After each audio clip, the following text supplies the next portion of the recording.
这集我们要来改造的是海上聚落。继我们的铜鼓聚落和白掌村之后，这次我要来挑战的是海上村庄。我将把15种村民职业建筑全新翻修，并创造出各种属于海上风情的场景，来打造出最疗愈的村庄。如果你也喜欢麦块里这种沉浸式建筑，一定要看到最后。那就让我们开始吧。那一开始我保留了原始村庄的配置，例如教堂、住宅区等。然后将道路替换成漂浮在海上的木桥后，就让我们从船屋市集和住宅区开始吧。那第一栋要改造的是小型房屋，我先用引火和橡木材搭起了漂浮平台。那墙面的方块我使用了凝灰岩，让墙面看起来更细致，也成为了这次改造的重要材料。那屋顶上我也加了标志性的十字，让建筑风格更强烈。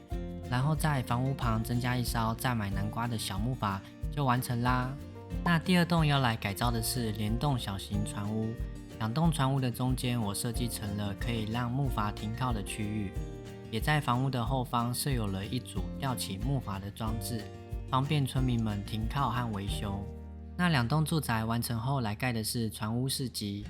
这边我将原版的工作坊改造成贩卖各式物品的小船。那第一个小船是花贩，上面贩卖着远洋而来的小花，第二个则是肉贩，卖的是村民都爱吃的海陆套餐，第三个小船卖的是农作物，村民说除了海草我还想吃点别的。那市集都完成后，接着再放几个路灯、木筏和一大棵棕榈树，周遭环境就完成啦。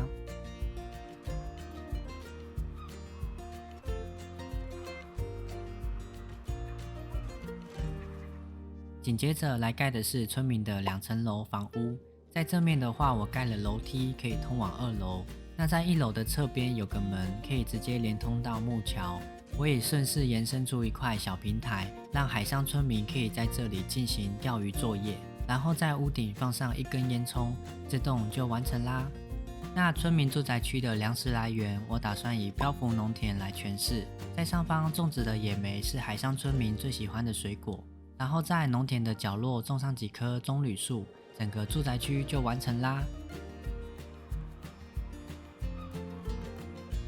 那第二区我们要来盖的是3大工匠的海上平台区。首先来盖的建筑是武器匠小屋，在改造上我把原有的2楼露台往侧边延伸，再种点蘑菇做装饰，最后再放点海草跟屋顶上的十字标志，这栋就完成啦。第二栋的话是工具匠小屋，为了呈现出工作坊的感觉，我将原版的房屋往右侧延伸了许多，然后再盖出开放性的墙面，让匠人跟村民的联系更容易。那在房屋的后方我也设置了一个小小的木桥，让木筏可以轻易停靠，最后再加上屋顶上的十字标志，就大功告成啦。最后要来盖的是盔甲匠的小屋，在这栋建筑上我结合了原版的2种结构，想营造出一种专业工作坊的感觉。那在屋顶上我也加了2扇小窗和一点植栽来做点缀。那小屋完成后就轮到建筑旁的高炉区了，对这座海上村庄来说，高温熔炉是不可或缺的设施。那建筑都完成后就来整理周遭环境，我在房屋旁添加了许多漂浮农田，上方种植着各式的农作物，然后再沿着木桥种植了几棵不同形态的棕榈树，为我们的海上匠人空间增添了许多绿意。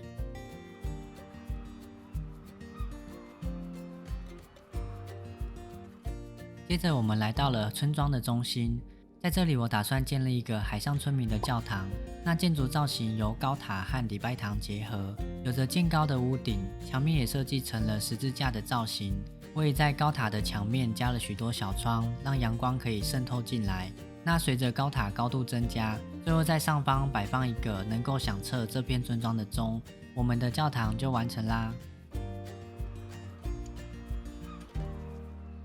那到目前为止，我们已经完成了市集、住宅、工匠以及教堂区，精彩的建筑还在后面，那就让我们继续盖下去吧。接着要来盖的是牧羊人与采矿区。那牧羊人小屋在改造上，我加入了卖着各种颜色的羊毛店铺。除了小屋的正面以外，随着平台的延伸，侧面还有蓝绿色系的羊毛在贩卖，让这座海上村庄增添了更多色彩。接着来盖的是采矿小屋。小屋的主体我保留了原始的斜屋顶造型。那主体完成后，我也在侧面增加了海上的吊挂装置，除了提供村民采集矿物外，也可以打捞海草跟鱼类。那建筑都完成后，继续沿着木桥设置了许多漂浮农田，来为村庄增添了更多粮食来源。之后再补上路灯、棕榈树，这一区就完成啦。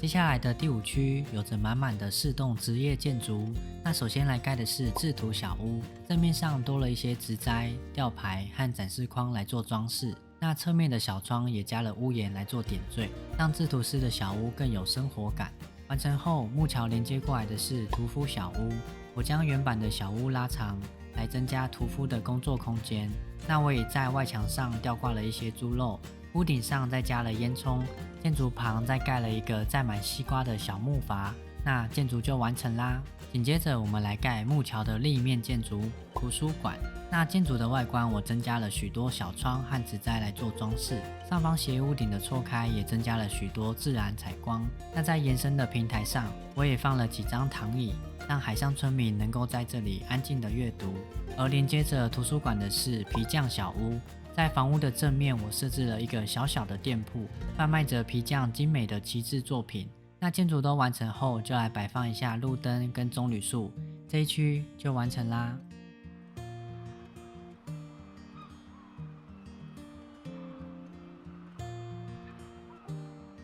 那海上聚落的最后一区，让我们回到村庄的另一侧港口。第一栋建筑是自建小屋，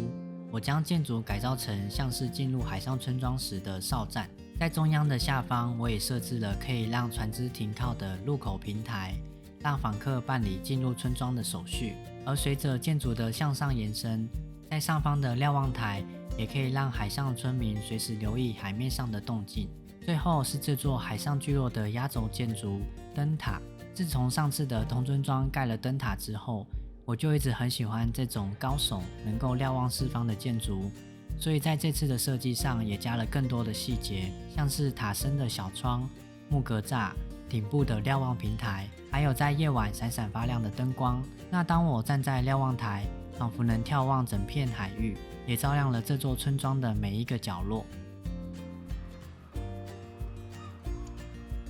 那所有建筑都完成之后，我想在海面上再放上一些鱼龙跟浮标，来为这座海上村庄建立出属于自己的边界。